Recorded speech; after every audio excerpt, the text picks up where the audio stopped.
जी अस्सलाम वालेकुम। आवाज़ मेरी क्लियर आ रही है? आप बता दें।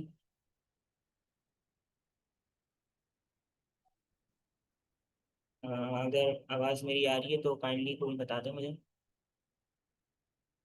फिर हम लोग लेक्चर स्टार्ट करेंगे।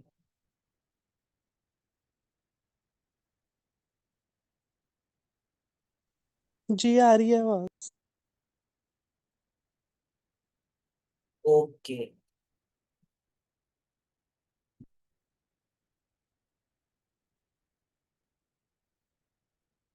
तो आज जो है हम लोग थोड़ा सा प्रोजेक्ट कॉस्ट मैनेजमेंट को हम लोग, एक टॉपिक है उसको हम लोग कवर करेंगे।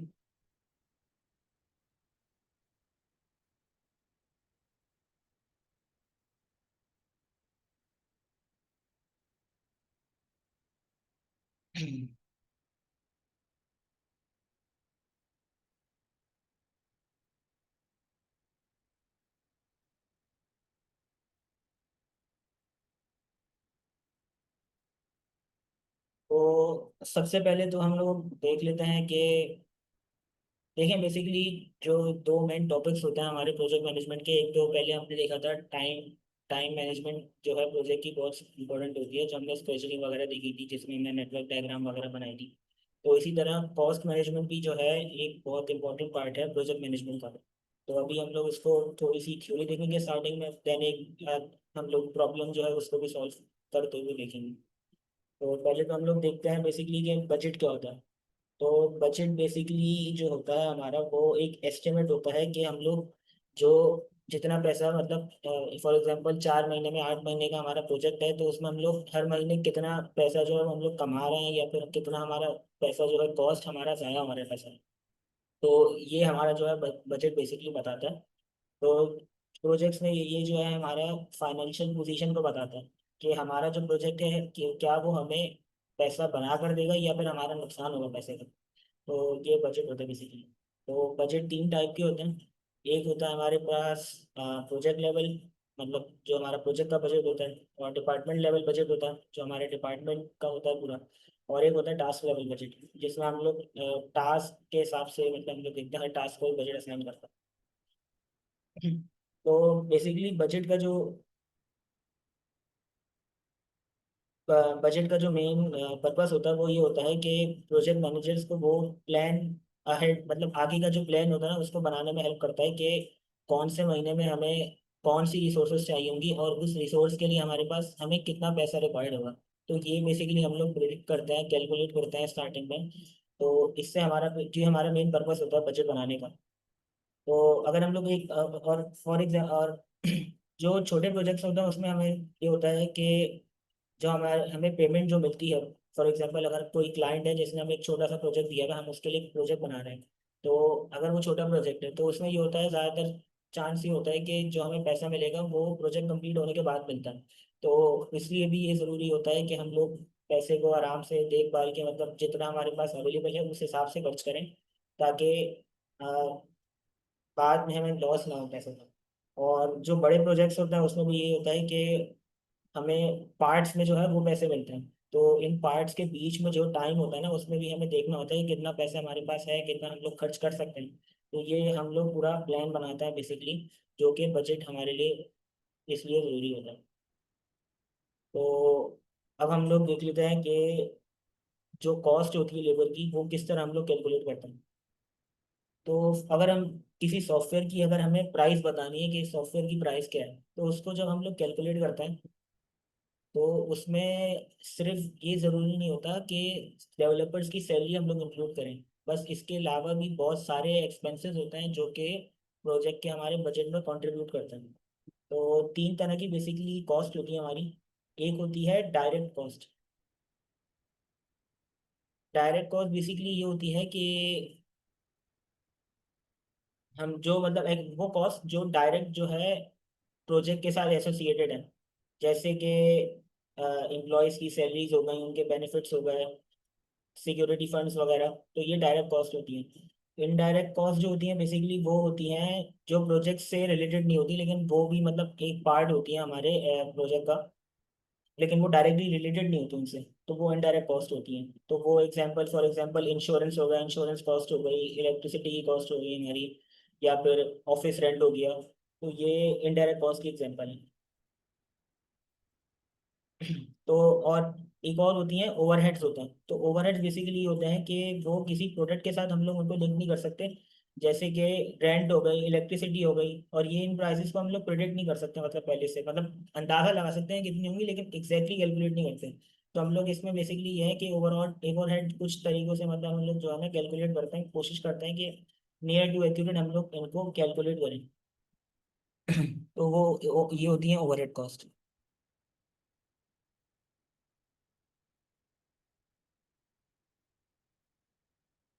तो अब जो है ये देखिए, अगर हम लोग कैलकुलेट करें फॉर एग्जांपल किसी एम्प्लॉय की फॉर एग्जांपल कॉस्ट इसमें कैलकुलेट करनी है कि डायरेक्ट कॉस्ट जो टेक्नीशियन की जो बेसिक नॉर्मल सैलरी है वो है 22,000। तो एक आवर की अगर हम लोग कॉस्ट निकालें, जो फॉर एग्जांपल अगर 1505 घंटे जो है हमारा, जैसे कि हमने कैलकुलेट करा था कि टोटल आवर्स हमने इस तरह कैलकुलेट कर रहे थे, total number of week days जो एम्प्लॉय ये काम कर रहे हैं वो 260 है, पब्लिक हॉलीडे इसमें से 10 हो गए, एनुअल लीव ये हो गए, तो उसमें से हमने सेपरेट करा था, तो टोटल कुछ डेज जो बचे थे ना वो 215 बचे थे। और उनमें जो आवर्स आए थे हमारे वो 1505 आए थे। तो ये हमने कैलकुलेट करे थे वैसे ही, मतलब निकाले थे कितना हुआ। तो कॉस्ट ऑफ 1 आवर हमने निकाली $14.62 आ गई। तो अगर अब किसी बेसिक कंपोनेंट की जो कॉस्ट है वो $200 है, और वो उसमें जो है 10 आवर्स की जो है वो काम जो है हमें रिक्वायर्ड है, तो टोटल कॉस्ट जो होगी ना उस कंपोनेंट की, वो एक तो ये हो गई कि हमने जितने का कंपोनेंट खरीदा है $200 तो हमारा हो गया। उसके बाद जो लेबर उस पर काम कर रही है उसकी भी हम लोग निकालेंगे। अब हमने क्या निकाला था कि 10 घंटे फॉर एग्जाम्पल कोई टेक्नीशियन जो है वो उस पर काम कर रहे हैं, तो उसका भी मतलब हम लोग 10 घंटे की कॉस्ट जो है वो भी हम लोग उसमें कंपोनेंट के उसके साथ ऐड करते हैं। तो एक तो ये होता है। तो ओवरहेड कॉस्ट जो होती है, जैसे अभी हमने देखा था कि वो किसी प्रोडक्ट के साथ हम लोग डायरेक्टली लिंक नहीं कर सकते। इसकी एग्जांपल्स फॉर एग्जांपल हो गई हमारी रेंट हो गया ऑफिस का, या गैस हो गई, या इलेक्ट्रिसिटी बिल हो गया, या कुछ और लेबर बर्डन। तो ये ओवरऑल कॉस्ट होती है हमारी। तो इसके मतलब कुछ मेथड्स होते हैं एलोकेट करने के ओवरहेड कॉस्ट जो होते हैं, क्योंकि हम लोग ज़ाहिर है डायरेक्टली तो हम लोग नहीं बता सकते कि कितना इलेक्ट्रिसिटी का बिल आएगा, कितना हमारा गैस का बिल आएगा। तो कुछ हम लोग प्रिडिक्ट करते हैं, मतलब अंदाज़ा लगाते हैं, मतलब कि कितना हो सकता है मतलब। तो इसका एक तरीका तो ये होता है कि हमने हमारी जितनी भी डायरेक्ट कॉस्ट है या फिर सैलरीज वगैरह ना एम्प्लॉयज़ की, उसमें मतलब हमने लगा लिया कि 10% जो कॉस्ट होगी ना वो हम लोग फिक्स कर देते हैं ओवरहेड कॉस्ट के लिए, या 20%। तो एक मेथड तो ये होता है। तो जैसे हमने 30% इसमें सेट कर दिया, तो ये एक तरीका हो गया कि for example direct labour cost जो है वो $146 है। तो 30% जो है हमने for the overhead will be 30%, हाँ तो इसका 30% होगा 146.2, हम लोग जो लेबर कॉस्ट में वो ऐड करेंगे ओवरहेड इसका। तो ये ओवरहेड कॉस्ट होता है बेसिकली। तो इसको देख लीजिए।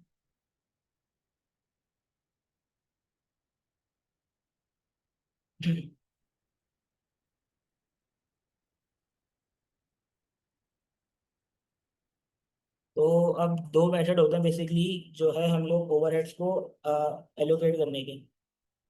एक होता है कि हम लोग जो डिस्ट्रीब्यूट करते हैं वो यूनिट के हिसाब से करते हैं, मतलब कंपोनेंट के हिसाब से हमने कर दिया। तो इसमें हमारी एग्जांपल होगी, इसको देख लेते हैं।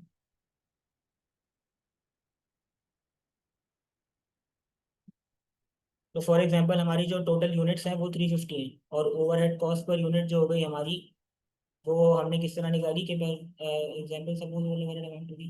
फॉर एग्जांपल हमने एक तरीका ये भी है ओवरहेड कॉस्ट कैलकुलेट करने का कि हमने लगाया कि 63,500 हमारी ईयरली जो होगी वो ओवरहेड अमाउंट होगी। और कंपनी की जो है ये सेल्स थी फॉर एग्जांपल, और टेक्निकल कॉस्ट हमने ऊपर निकाली थी $14.60 की। और हमारे पास टोटल यूनिट है, ये बेसिकली हम लोग कॉस्ट पर यूनिट निकाल रहे हैं, बेसिकली हम लोग ओवरहेड कॉस्ट पर यूनिट। अब हमने total overhead cost for example 30% हमने रख दिया था कि ओवरऑल लेबर कॉस्ट है, तो ये हमारे पास आ गई। तो हम लोग उसमें से निकालेंगे कि एक यूनिट की कितनी होगी। तो उसके लिए हमने क्या करा, 63,500 डिवाइड बाई 350 करा।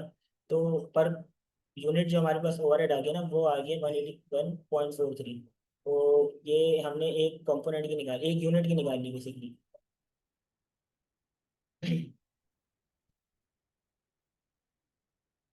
अब कॉस्ट ऑफ बेसिक मॉडल क्या होगी, वो होगी component cost plus labour cost plus overhead cost. अब पूरी जो हम लोग सब पूरी ओवरऑल कॉस्ट निकालेंगे ना, वो निकालेंगे तो उसमें इस तरह होगा कि 200 जैसे हमारा वो था, जैसे हमने ऊपर कैलकुलेट करा था ये चीज़ जो है ना,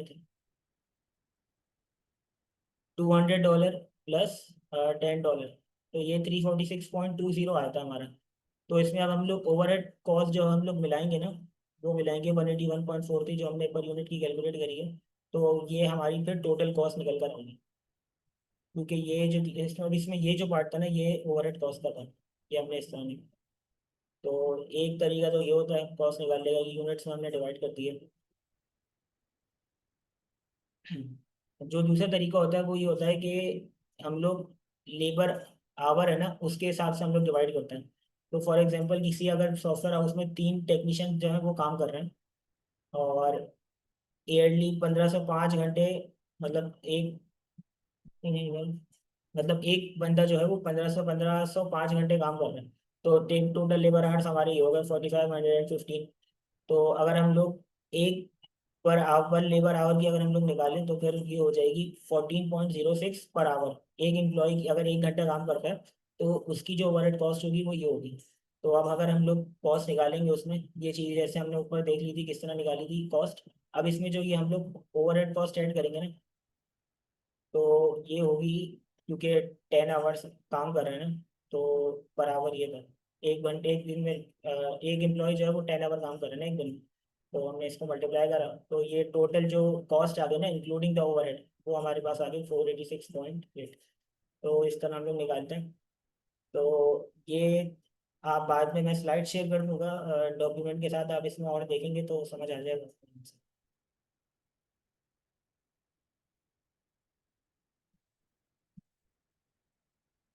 तो प्रोजेक्ट कॉस्ट मैनेजमेंट, इसमें 3 प्रोसेस होते हैं मेन। तो एस्टिमेटिंग कॉस्ट में ये होता है कि हम लोग ये प्रेडिक्ट करते हैं कि ईच रिसोर्स कितना कॉस्ट करेगी। मतलब एक हमारा जो है फॉर कोई कंपोनेंट है वो मतलब कितना कॉस्ट करेगी, डिटरमाइनिंग बजट। हाँ, तो इसमें पहला प्रोसेस तो ये होता है कि हम लोग कैलकुलेट करें कि हर रिसोर्स की कितनी कॉस्ट होगी टोटल। तो हम लोग जो है, अब उस जो हमने कॉस्ट निकाली है ना उसको उसको हम लोग जो है डिस्ट्रीब्यूट कर देंगे टोटल।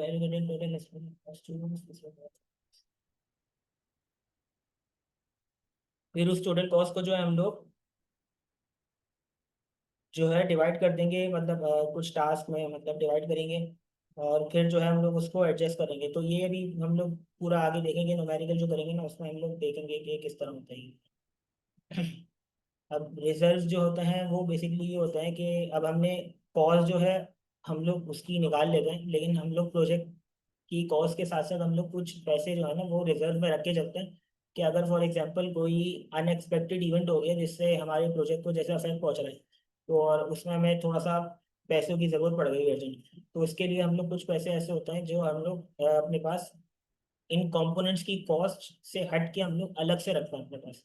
तो वो बेसिकली होता है हमारे पास रिजर्व्स। अब ये 2 तरह के होते हैं। कॉन्टीजेंसी रिजर्व्स जो होता है ना वो नॉन अननोन होता है। तो ये होता है कि हमें ये तो पता होता है कि मतलब ऐसे इवेंट्स जो हैं जो कि हो सकते हैं फ्यूचर में, लेकिन उनमें नुकसान कितना होगा ये नहीं पता होता। फॉर एग्जांपल कि हमने स्कोप चेंजेस कर दी, मतलब जो हमारा प्रोजेक्ट का स्कोप है उसमें थोड़ी सी चेंजेस करी, तो ये पॉसिबल मतलब हमारा है, लेकिन इसमें कितना नुकसान होगा ये आइडिया नहीं, तो कॉन्टीजेंसी रिजर्व होती है। और मैनेजमेंट रिजर्व जो होते हैं मतलब ये होते हैं कि इनमें कुछ भी नहीं पता होता, मतलब कि कोई ऐसे इवेंट जो हम लोग सोच नहीं सकते, मतलब प्रिडिक्ट नहीं कर सके, जब प्रिडिक्ट हमने नहीं करे तो वो मैनेजमेंट रिजर्व होती है।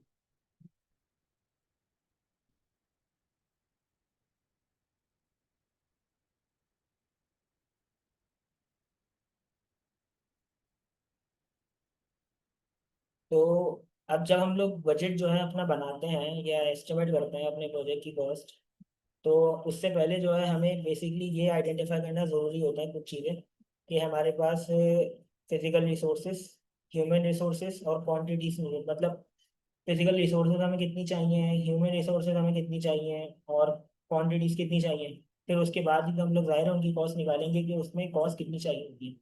तो इसलिए पहले हम लोग जो है रिसोर्सेज कैलकुलेट करते हैं कि कितनी रिसोर्सेज हमें चाहिए। अब इसमें कुछ फैक्टर्स जो है हमें देखने होते हैं, कुछ इंपॉर्टेंट चीज़ के टास्क डिफिकल्टी देखनी होती है कि टास्क कितना डिफिकल्ट है, यूनिकनेस देखनी होती है, पास ऑर्गेनाइजेशनल एक्सपीरियंस, रिसोर्स अवेलेबिलिटी, ये सारी चीज़ें देखनी होती है। उसके बाद जो है हम लोग प्रिडिक्ट करते हैं कि कितना इसकी कॉस्ट होगी।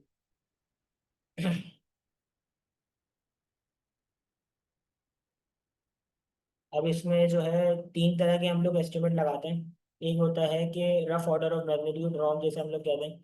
अब इसमें ये होता है कि हम लोग शुरू में ही मतलब डायरेक्ट हमने प्रोजेक्ट कंप्लीट होने से मतलब बिल्कुल जब प्रोजेक्ट स्टार्ट कर रहे हो उसमें हमने कॉस्ट का अंदाजा लगा लिया। तो ये जो हमारा एस्टिमेट होता है ना, ये ज़्यादा एक्यूरेट नहीं होता और इनएक्यूरेट थोड़ा सा मेथड होता है। अब बजटरी जो होता है कि वो प्रोजेक्ट जब हम लोग मिड प्रोजेक्ट में पहुंच जाते हैं तो उसके बाद जो है हम लोग कैलकुलेट करते हैं, तो ये जो है ना काफ़ी एक्यूरेट होता है काफ़ी हद तक। और ये होता है कि जब हम लोग, एक सेकंड का हम लोग इसको देख लेते हैं सब।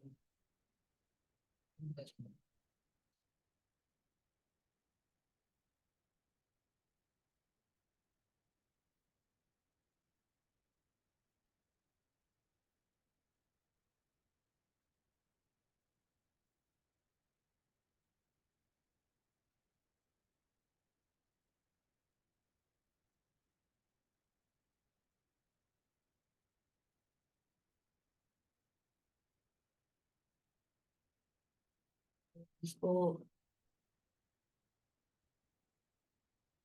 यार इसको हम लोग देख लेंगे थोड़ा सा आगे, पहले चलते हैं बाद में देखते हैं। अब एस्टिमेशन जो है वो दो टाइप्स की होती हैं। पहली जो होती है वो टॉप डाउन एस्टिमेट होती है।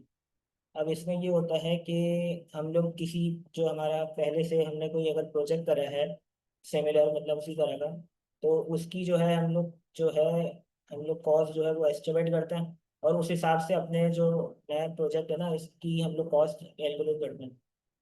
तो ये मेथड जो होता है ये मतलब इसमें ज़्यादा मेहनत नहीं करनी होती और ज़्यादा कॉस्टली नहीं होता, लेकिन जो है एक्यूरेट नहीं होता, मतलब हमारे जो बजट आते हैं वो काफ़ी इनएक्यूरेट होता है। तो ये टॉप डाउन एस्टिमेट होता है। और बॉटम अप में ये होता है कि बॉटम अप एस्टिमेट में हम लोग जो है इंडिविजुअल जो टास्क होते हैं या एक्टिविटीज होती हैं जो हमारे प्रोजेक्ट में होती हैं, जैसे कि हम लोग WBS अगर हम लोग बनाया था, हमने कुछ टाइम पहले डिस्कस करा था, अगर आप लोगों को याद हो उसकी, अगर मैं एग्जांपल दे दूँ WBS की।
तो चले, मैं वैसे ही, मुझे जो नज़र आ रहा है आप लोगों को थोड़ा सा ये ब्लर नज़र आ रहा होगा। तो इसमें जो है बेसिकली हमने टास्क में जो है ना अपने जो टास्क होते हैं हमारे बड़े बड़े, जैसे फॉर एग्जांपल हमारे प्रोजेक्ट का फ्रंट एंड है या बैक एंड है या डेवलपमेंट फेज है, डिज़ाइन फेज है। अब इसको हम लोग जो है ना छोटे छोटे पार्ट्स में जो है ना वो तोड़ देते हैं। जैसे डिज़ाइन को हमने तोड़ दिया, डेवलपमेंट को बेसिक कुछ कुछ पार्ट्स में तोड़ दिया, फ्रंट एंड में तोड़ दिया, डेवलपमेंट को हमने बैक एंड में तोड़ दिया, फ्रंट एंड को हमने मजीद HTML CSS जावास्क्रिप्ट। तो इस तरह हम लोग जो है ना छोटे छोटे टास्क जो होते हैं ना उसमें ब्रेक डाउन कर लेते हैं अपने प्रोजेक्ट को। फिर उसके बाद हर एक छोटे छोटे कंपोनेंट की जो कॉस्ट है ना वो हम लोग कैलकुलेट करते हैं। और फिर हम लोग ऊपर ऊपर के लेवल पे आते हैं, उसकी टोटल इधर की कॉस्ट आएगी। फिर हमने इन दोनों की, जैसे फॉर एग्जांपल ये लो लेवल थे ना, तो इनको कैलकुलेट करी, फिर उनके बाद इनको सबमिट करा तो फ्रंट एंड की टोटल कॉस्ट आ गई। तो इस तरह करके हम लोग जो है ना बॉटम टू अप एस्टिमेट करते हैं। बॉटम टू अप, तो ये होता है हमारा bottom to up estimation technique.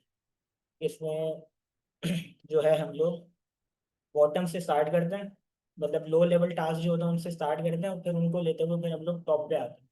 तो ये हम लोग बॉटम अप एस्टिमेट होता है, और ये जो होता है ना, ये मेथड जो होता है ये काफ़ी एक्यूरेट होता है। कंपेयर कंपेयर करें हम लोग अगर टॉप डाउन एस्टिमेट से, तो ये काफ़ी जो है एक्यूरेट होता है। इसके बाद एक मेथड और होता है कैलकुलेट करने का, कि हम लोग जो है अपने प्रोजेक्ट का जो बजट है वो, जो लाइंस ऑफ कोड हम लोग लिख रहे हैं उस पर हमने डिवाइड कर दिए। इसको हम लोग कहते हैं पैरामीट्रिक मॉडलिंग। तो for example a model might provide an estimate of $50 पर line of code for a SW project. तो मतलब हमने फॉर एग्जांपल $50 हमने कर दिए एक लाइन ऑफ कोड पे। तो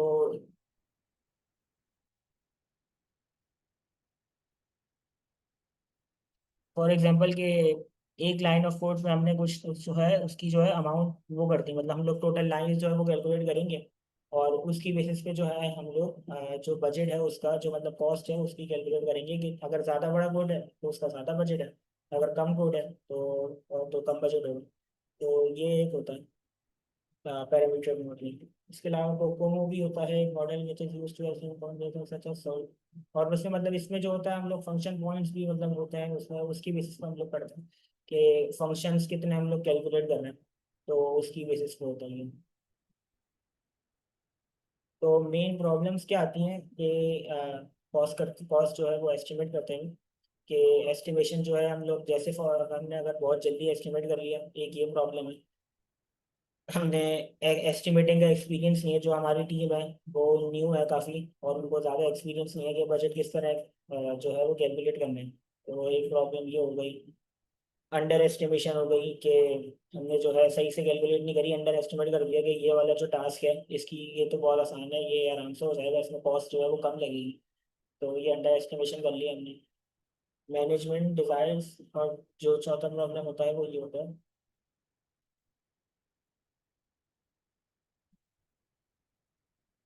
अब मैनेजमेंट जो है वो फंड जो है वो ज़्यादा प्रोवाइड नहीं करती, और वो चाहती है कि डेवलपर जो है वो बहुत ज़्यादा जो है अच्छा मतलब काम करें।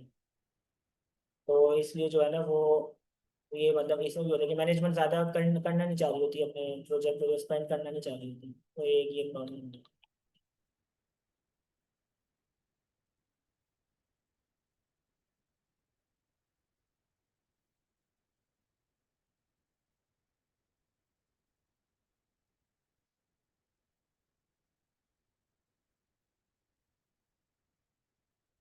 तो ये आई थिंक एक एग्जांपल है, इसको हम लोग देखते हैं किस तरह हमने जो है एस्टिमेट निकाला है अपने प्रोजेक्ट का। तो working hours in a month हमारे पास 160 आवर्स हैं। प्रोजेक्ट मैनेजर जो है वो 12 मंथ्स के लिए, आई थिंक मैं चेक कर लूँ कि हाँ, हाँ आई थिंक यही है। तो वर्किंग आवर्स जो है हमारे वो 160 आवर्स हैं। Project manager works part time on this project for 12 months, मतलब पार्ट टाइम का मतलब हो गया आई थिंक 4 आवर्स हो गया per day. And cost $100 per hour, ये इसकी कॉस्ट हो गई। 4 एडिशनल टीम मेंबर्स, मतलब 4 और टीम मेंबर्स हैं जो 25% of their time on the project for 12 months.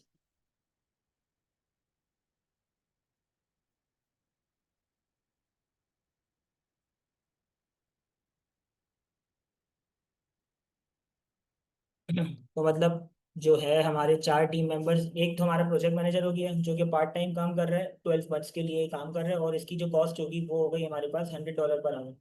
उसके साथ साथ हमने 4 डेवलपर भी हायर करें, और उनको जो है हम लोग 25% जो है वो अपना टाइम इस प्रोजेक्ट पे दे रहे हैं 12 मंथ्स के लिए, और उनकी जो कॉस्ट है वो है $75 पर आवर। उसके बाद जो है हमने कुछ और भी मतलब लेबर लिया है, और उनके जो है कॉन्ट्रैक्टेड लेबर एस्टिमेट कॉस्ट है 10% ऑफ टोटल सॉफ्टवेयर डेवलपमेंट।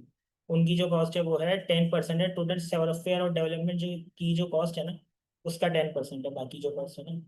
तो प्रोजेक्ट मैनेजर्स के हो गए, total number of units per hour 960, 960 hours हो गए। तो आई थिंक ये हो जाएंगे, एक सेकंड में इसको कैलकुलेट करके आपको बताता हूँ किस तरह हुई है 960।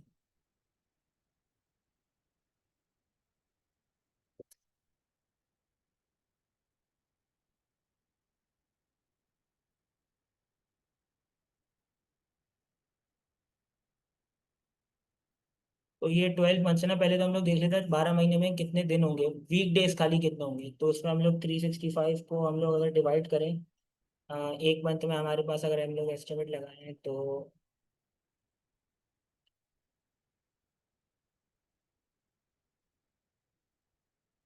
20 वीक डेज होता है आई थिंक। तो 12 मंथ्स में अप्रोक्सीमेटली हो जाएंगे।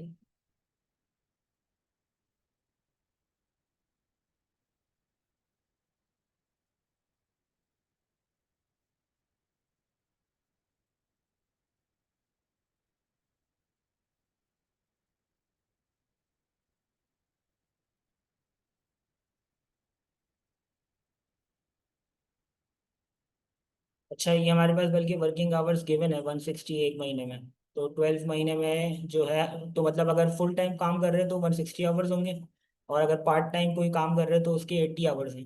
तो 12 मंथ्स में ये होगा हमारे 12 × 80। तो वो हमारे पास हो गए 960 आवर्स। तो इस तरह हमने जो प्रोजेक्ट मैनेजर के जो नंबर ऑफ आवर्स है, नंबर ऑफ आवर्स वो हमने 960 लिख दिए। अब एक आवर की जो कॉस्ट थी वो हमारे पास $100 की हुई थी, तो हमने $100 इधर लिख दी। टोटल कॉस्ट हमने इस तरह करके निकाल ली, इनको दोनों को मल्टीप्लाई करा कि कितने घंटे काम करें और एक घंटे की कितनी कॉस्ट है। इनको मल्टीप्लाई करें तो हमारे पास $96,000 ये आ गए हमारे पास। और प्रोजेक्ट टीम मेंबर्स जो थे वो हमारे पास थे 4, और उन्होंने 25% ईच हमने जो उन्होंने जो है टाइम दिया था। तो इसको अगर हम लोग देखें 25% टाइम,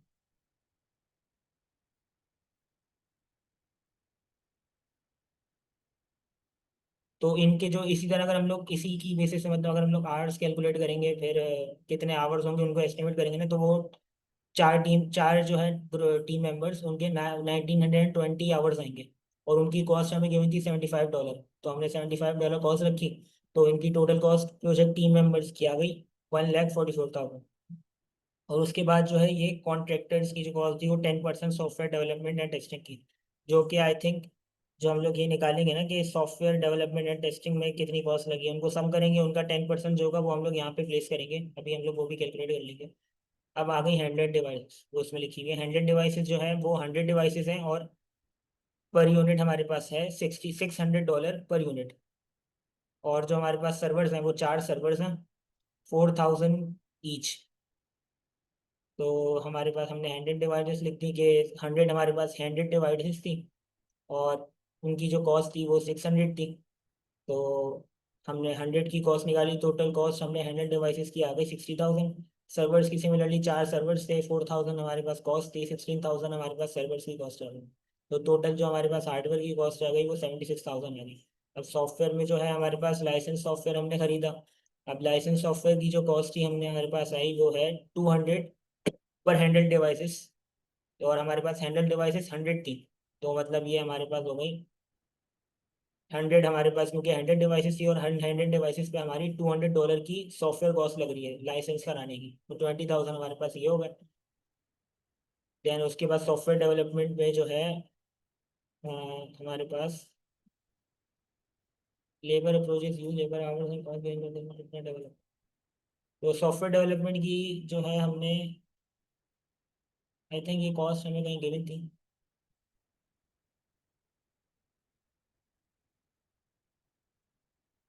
ये मतलब लेबर ने ही सप्लायर ने ही जो है ना वो ऐसे हमने मतलब डायरेक्टली एस्टिमेट करी है किसी प्रोसेस के थ्रू। तो खैर वो इतना इंपॉर्टेंट नहीं है, वो जो हम हमारे पास जो है कॉस्ट जो है वो तो हमें पता ही होगी। असल है कि हम लोग इसको मतलब प्लेस किस तरह करेंगे, कैलकुलेट किस तरह करेंगे। तो टेस्टिंग की कॉस्ट हमारे पास यहाँ पर गिवन है। टेस्टिंग भी मतलब 10% of the total hardware and software cost. तो हार्डवेयर और सॉफ्टवेयर की जो टोटल कॉस्ट हो गई वो आई थिंक 70,000 कुछ होगी, 690,000 हो जाएगी। और इसका 10% जो है वो टेस्टिंग में हमारे पास पैसे होंगे। तो 69,000 जो है हमारे पास इस तरह यहाँ पर आ गया। अब ट्रेनिंग एंड सपोर्ट इनकी कॉस्ट जो है वो हम लोग लिखेंगे। तो इसको अगर हम लोग देखें, अब 100 हमारे पास है ट्रेनिंग, और एक ट्रेनिंग की कॉस्ट हमारे पास है $500।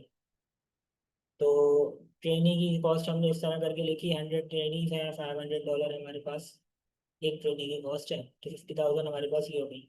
अब उन ट्रेनिंग्स की हम लोग ट्रेवल कॉस्ट निकालेंगे।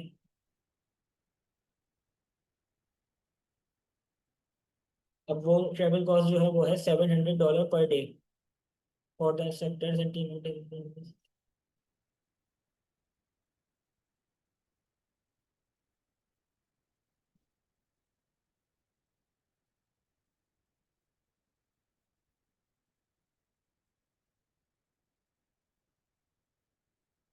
तो ट्रैवल की जो कॉस्ट है वो हमारे पास इंस्ट्रक्टर्स टोटल टीम मेंबर्स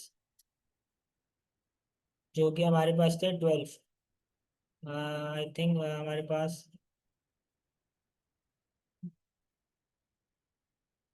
चलिए $700 ये थी, और हमारे पास जो टोटल इंस्ट्रक्टर्स और प्रोजेक्ट टीम मेंबर्स थे वो थे 12। तो इस तरह 8400 हमारे पास ये आ गई।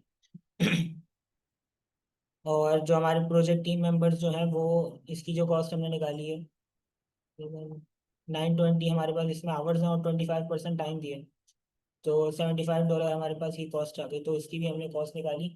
और फिर हमने जो है फॉर एग्जांपल ये हमारी टोटल इन सब की जो कॉस्ट आई ना वो आई, इन सबको ऐड कर लेंगे हम लोग।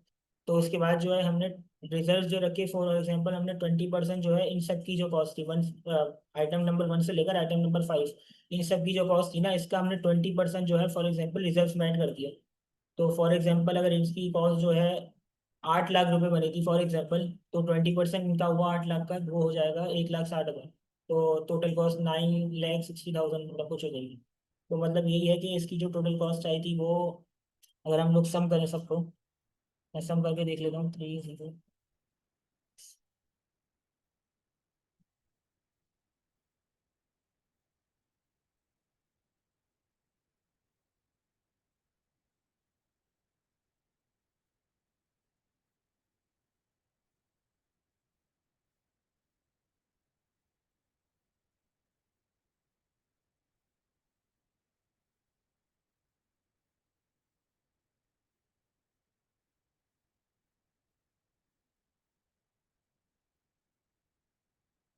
तो ये जो आ रही थी ना 1 से लेकर 5 तक की जो मैंने कॉस्ट निकाली है वो आ रही थी 12,67,000 आ रही थी।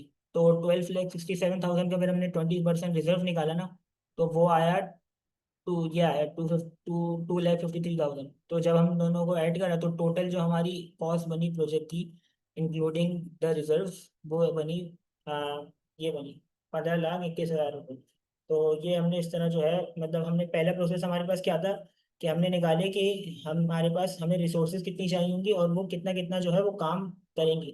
जब हमने वो निकाल लिए तो उसके बाद जो है हमने निकाली कि वो उसके हम लोग कॉस्ट क्या रखेंगे। तो जब हमने कॉस्ट में कैलकुलेट करी देन उसके बाद हम लोग प्लेस कर देंगे। तो इससे जो है हमारे पास आ गया आइडिया कि टोटल कॉस्ट जो होगी ना हमारे प्रोजेक्ट की वो कितनी होगी, जैसे इसमें आ गई है। हाँ 15 तक 15 लाख आ गई। तो ये हमारे पास हमने कॉस्ट किस तरह निकालनी है टोटल, ये हमारे पास वो आ गया मेथड। अब इसके बाद जो है एक चीज़ हमारे पास और होती है कि बजट हम लोग किस तरह बनाएंगे। तो बजट बेसिकली हम लोग इस तरह बनाते हैं कि हम लोग फॉर एग्जांपल जो है वो हर महीने का बजट जो बेसिकली बनता है वो हम लोग निकालते हैं कि या तो हम लोग एक, या तो एक महीने के हिसाब से निकालते हैं, या एक महीने के हिसाब से निकालें, या एक हफ्ते के हिसाब से। मतलब कुछ स्पेसिफिक पीरियड होता है इसका, कुछ भी हो सकते हैं। तो फॉर एग्जांपल अगर इसमें हम लोग उसकी बात करें, फॉर एग्जांपल वीक्स ले लो, तो पहली वीक में जो है हमारा प्रोजेक्ट मैनेजर की इतना खर्चा हुआ। ये मतलब ऊपर वाली जो एग्जांपल है ना उसी को हमने जो है अब उसका बजट बनाया है। तो हमने पर महीने के हिसाब से जो है वो हम लोग इसमें बेसिकली कॉस्ट निकाल रहे हैं इसकी। तो प्रोजेक्ट मैनेजर की जो कॉस्ट थी उसमें टोटल हमने निकाली थी ऊपर, इसमें जो है हम लोग पर वीक पर मंथ होगा क्योंकि 12 मंथ्स काम करा था ना। तो 8,000 पहले महीने में, और मतलब हर महीने जो है 8,000 की जो है वो इसका जो है कॉस्ट चाहिए होगी प्रोजेक्ट मैनेजर के लिए। अब हमने प्रोजेक्ट टीम मेंबर जो थे 4 हमारे, उनको भी हमने जो है ब्रेक डाउन निकाल दिया 12,000 ईच 12 महीने के लिए, ये हमारे पास इनकी कॉस्ट आ गई। अब कॉन्ट्रैक्टर्स की हमने किस तरह निकाली, अब ये जो है ना कंडीशन हमारे पास ऊपर गिवन होगी। इसमें देखें गिवन था कि प्रोजेक्ट मैनेजर और टीम मेंबर जो है वो 12 मंथ्स के लिए इक्वली काम करेंगे। कॉन्ट्रैक्टर जो है वो सेकंड महीने से काम करेंगे, स्टार्ट करेंगे, और 11 मंथ तक जो है वो काम करेंगे। तो हमने देखेंगे सेकंड महीने से लेकर 11 महीने तक हम लोग जो है 11th मतलब 11 महीने काम करेंगे ना वो, तो सेकंड से लेकर 12 महीने तक ये टोटल हो गए 11 महीने। तो इसमें अगर हमने ब्रेक कर लिया इक्वली के 66,300 टोटल थी ना, तो हमने इसको भी 11 से डिवाइड करके पर महीने के हिसाब से हमने ही लगा दिया कि हमारे पास ये होगा। अब हमने हार्डवेयर डिवाइसेस जो थी वो हमें चाहिए थी, क्योंकि फोर्थ मंथ में जो है वो हमने हार्डवेयर डिवाइसेस आधी खरीदी और आधी हमने खरीदी फिफ्थ मंथ में। तो टोटल जो कॉस्ट हुई थी हैंड एंड डिवाइसेस और सर्वर्स की, उनका जो है हमने हाफ हाफ में डिवाइड कर दिया। और आधी जो देखें इसमें, जैसे 60,000 इसका टोटल हुआ था हैंड एंड डिवाइसेस का, अगर हम लोग ऊपर देखें ना, तो हैंड एंड डिवाइसेस के थे 60,000 और उसके 16,000 थे। तो फोर्थ महीने में हमें इसके 30,000 चाहिए होंगे और फिफ्थ महीने में हमें इसके 30,000 चाहिए होंगे, सर्वर्स के 8,000 चाहिए होंगे। तो इस तरह हमने कर लिए। लाइसेंस सॉफ्टवेयर जो थे सिमिलरली हमने 10,000 इधर, 10,000 फोर्थ फिफ्थ महीने में, क्योंकि ऊपर कंडीशंस गिवन है खैर ये कि लाइसेंस सॉफ्टवेयर जिस purchase along with the purchase of Henle devices. तो जैसे ही हमने हैंडल डिवाइसेस का उधर हमने लाइसेंस सॉफ्टवेयर भी कर दिया असाइन। डेवलपमेंट जो है वो सेकंड महीने से स्टार्ट होगी और ट्रेनिंग से पहले तक चलेगी। तो इसी तरह हमने टेस्टिंग भी लगाई, ट्रेनिंग की कॉस्ट जो है वो निकाली कि हर महीने में कितनी चाहिए होगी, ये एस्टिमेट करा प्रोजेक्ट टीम मेंबर्स। तो और उसके बाद हमने रिजर्व्स भी लगा लिए। तो इसका फ़ायदा क्या हुआ? अब इसका फ़ायदा ये हुआ कि अब हम लोग ये पता कर सकते हैं कि फॉर एग्जांपल जो हमारा था पहला महीने, उसमें हमें कितने पैसे चाहिए। उसमें जैसे हमें 8,000 प्रोजेक्ट मैनेजर की कॉस्ट थी और 12,000 जो है वो टीम मेंबर्स को देने थे, तो टोटल हमें बस 20,000 चाहिए थे पहले महीने के लिए, ये हमें पहले से पता है। सेकेंड मंथ में सिमिलरली अगर हम लोग देखें, 8,000 प्रोजेक्ट मैनेजर की कॉस्ट थी, 12,000 हमारे पास प्रोजेक्ट मेंबर्स की कॉस्ट थी और कॉन्ट्रेक्ट से ये कॉस्ट थी, सिमिलरली ये कॉस्ट थी। तो 86,000 हमें सेकंड महीने में चाहिए थी। इसी तरह थर्ड मंथ में, फोर्थ मंथ में, फिफ्थ में, इसी तरह हम लोग जो है कैलकुलेट कर सकते हैं कि हर महीने हमें कितनी कॉस्ट चाहिए होगी। तो ये बेसिकली फ़ायदा होता है एक बजट बनाने का। तो इसके बाद अब कुछ और कॉन्सेप्ट्स भी हैं, उनको भी देख लेते हैं। अब प्लैंड वैल्यू जो होती है वो ये होती है कि जिस तरह हमने ऊपर बजट हमने बनाया था, तो उसमें जो जो वैल्यूज हमने लिखी थी ना, वो हमने करी थी जब हम लोग अपने प्रोजेक्ट स्टार्ट करे थे उससे पहले। तो वो हमारे पास हो गई प्लैंड वैल्यूज होती हैं, जो हमने ऊपर पूरा बजट जो पूरा हमने चार्ट लिखा था ना, वो सारी प्लैंड वैल्यूज थी। अब एक्चुअल कॉस्ट क्या होती है? एक्चुअल कॉस्ट ये होती हैं जो मतलब हमारा असल में जो है, जो हमने खर्चा जो है वो हमारा हुआ है। प्लान वैल्यू तो हमने एस्टिमेट कर दिया। अब फॉर एग्जांपल 4 महीने हो गए हमारे प्रोजेक्ट को, हम काम कर रहे थे उस पर। तो पहले महीने में जो है हमारा कितना खर्चा एक्चुअल में हुआ, तो वो हमारा एक्चुअल कॉस्ट होती है बेसिकली। दूसरे महीने में कितना हुआ, तीसरे महीने में कितना हुआ, चौथे महीने में कितना हुआ, तो ये जो है एक्चुअल कॉस्ट होती है। अब अर्नड वैल्यू बेसिकली ये होती है कि ये प्लान वैल्यू जो है ना, वो मतलब हम लोग कितनी जो है अर्न कर चुके हैं। तो फॉर एग्जांपल अगर हम लोग अभी 12 महीने का, 12 मंथ्स का जैसे हमने प्लान वैल्यू ऊपर हमने कैलकुलेट करी थी ना, ये 12 मंथ्स की थी, ये सारी प्लान वैल्यू थी। तो इसकी फॉर एग्जांपल अगर हम लोग फोर्थ मंथ बाद देखेंगे ना, तो फोर्थ मंथ बाद जो है वो पहले दूसरे तीसरे चौथे महीने की जो वैल्यूज जो हो चुकी होंगी ना कंप्लीट, उनको हम लोग कहेंगे जो कॉस्ट मतलब हम लोग कर चुके हैं, वो हम लोग अर्नड वैल्यूज होता है बेसिकली। तो इसको अगर हम लोग अभी आगे चार्ट देखेंगे ना, तो उससे और क्लियर हो जाएगा थोड़ा।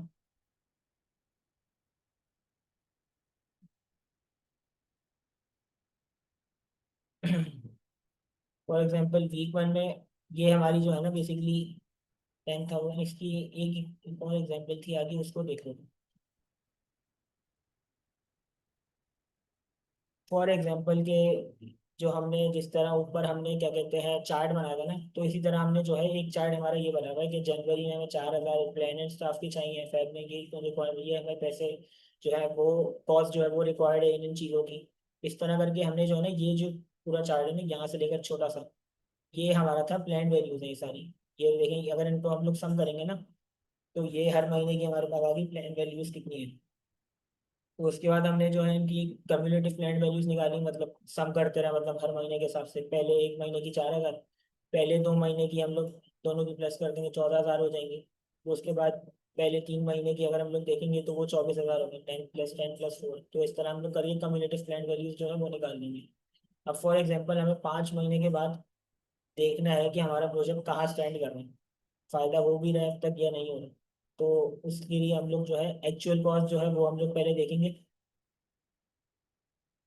इससे पहले जो है कुछ और कॉन्सेप्ट से पहले, चार्ट से पहले वो देख लेता हूँ ये क्या चीज़ें होती हैं, एंड वैल्यू वगैरह, इनको अभी पहले देख लेता हूँ। अब कॉस्ट वेरिएंस जो होता है ना, बेसिकली वो हम लोग निकालते हैं अर्नड वैल्यू जो है हमारी, जो कि कंप्लीट हो चुकी है, और प्रेजेंट वैल्यू, और एक्चुअल कॉस्ट जो है हमारी, मतलब जितना जो है हमने अर्न करा है, और कितना जो है हमने वो करा था actual cost.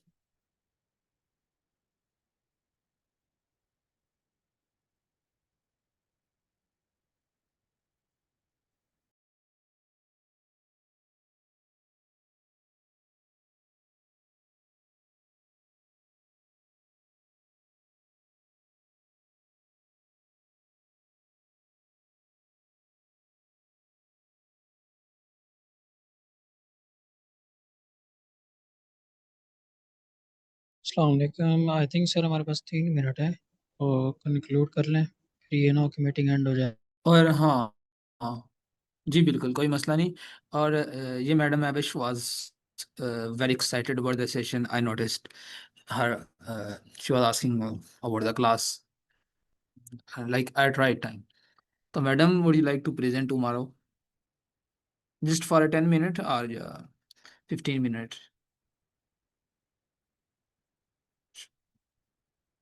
Mavish Irfan madam,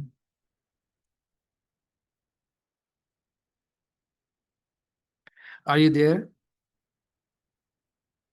Okay. Okay madam, thank you so much. और सर अजीम और मैम इकरा तो करेंगे आई थिंक, और मैम फातिमा ये थोड़ा सा बिजी होती हैं मेरा ख्याल है। और एक मैडम है जो मैडम कैरोल खलील, तो ट्राई कीजिएगा नेक्स्ट कमिंग सेशन में 10-15 मिनट अपने प्रेजेंट करने का, ठीक है? जी सर, इंशाल्लाह हम कल करेंगे। Okay, thank you so much for reply. Okay, अल्लाह हाफिज। हम सेशन को एंड करते हैं। Sir Aryan who is the host kindly end the session. Okay sir, अल्लाह हाफिज। ओके सर, अल्लाह हाफिज़।